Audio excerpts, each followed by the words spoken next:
Dad gave Mallory her first wheels. He made sure she made a big splash everywhere, including this big pond called Baltimore.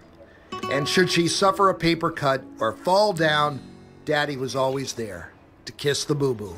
I was on mile 6, I remember, and I was having some pain in my hamstrings, and I called him on mile 6, and he said, you know, shorten your gait, use smaller steps, and I did right away. I had him on speaker while I was running.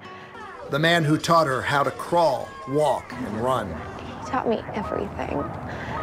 I mean, I see so much of myself. He was the most compassionate person, loved animals, loved me for sure, my sister, but he was definitely a coach. I mean, he gave me a passion for every sport that I've ever done. He got me into swimming when I was young, into soccer, helped me with dance, got me into running, I'd say probably right out of high school, taught me tennis.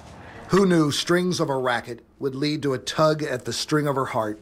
It was the best time. I don't know what it was, but it was just such a great time seeing him smile, and we're having just a really great time. And, you know, I'm so fortunate that that's the last time I got to see him and the last image of him, because I'll always have that with me. The last memory. It was last July, right after 40 Love, the first love in Mallory's life, went out for a bike ride like he always did. No way a triathlete, a marathoner, a genius in computer science, no way does he hit a curb. Your dad's been in an accident. I don't know what's going on. I need you to go to the hospital. After all those years of Dad racing his little girl around the front yard, she's racing to his bedside. We just sat and waited, and it took 2 days to kind of figure out that he wasn't coming back. Mallory keeps going back to that promise the two made, and that was to run the Boston Marathon together. And for the first time ever, Dad didn't keep his word, but Mallory will. I feel like I'm doing this for the both of us, not just for me. So to cross that finish line will just, it'll be a relief, just because I want to get there and I want to do it. And having this injury, I felt like it set me back. But to do it for him means a lot, and that's why I'm fundraising for the Red Cross as well, is for him. She sits at her desk, pounding out another Matter for Mallory moment for the news, and she's now putting words together explaining your loss. I just feel like I took life for granted, because you know, we report on it every day. People lose their loved ones, but I never thought it would happen to me this quickly, without any notice.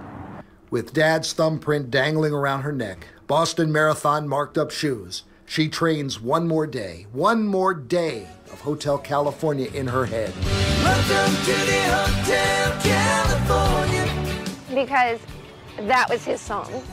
Hotel California, Last Dance with Mary Jane, Wild Horses, and I just play that and just feel like he's with me. Mile marker 9.